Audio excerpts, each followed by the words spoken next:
JC 66 question number 8. Alam mo nga ba talaga kung ano ang meaning ng cross?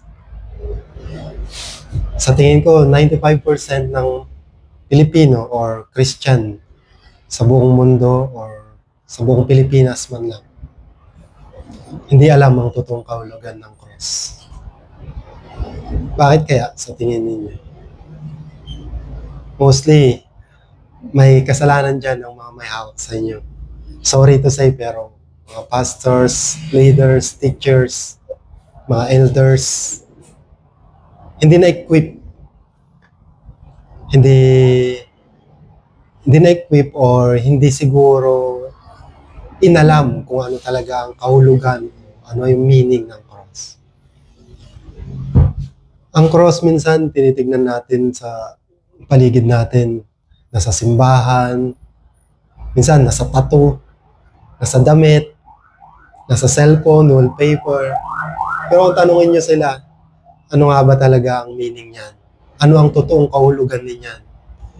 Ang tanong pa isa, nasa sa buhay mo ba yung kahulugan niyan?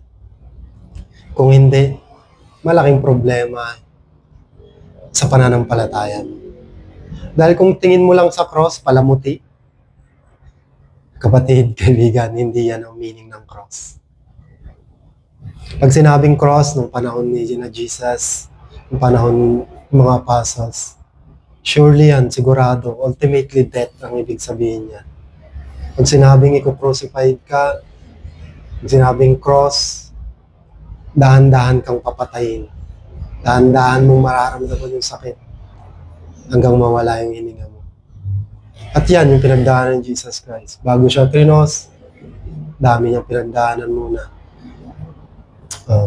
Latigo, bugbog, spit sa muka, dinuraan, hampas, lahat-lahat na nasuffer na ni Jesus Christ. Pero puro taken for granted natin yung cross, yung meaning ng cross. Paano ko ba i-emphasize ito?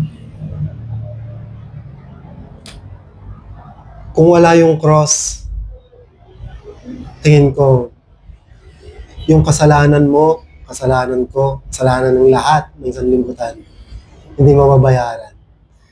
Kasi kung wala yung cross na sumisimbolo sa atin as mga Christians, or ginagamit nating simbolo pala as Christians, masyadong mababaw yung pagkaintindi natin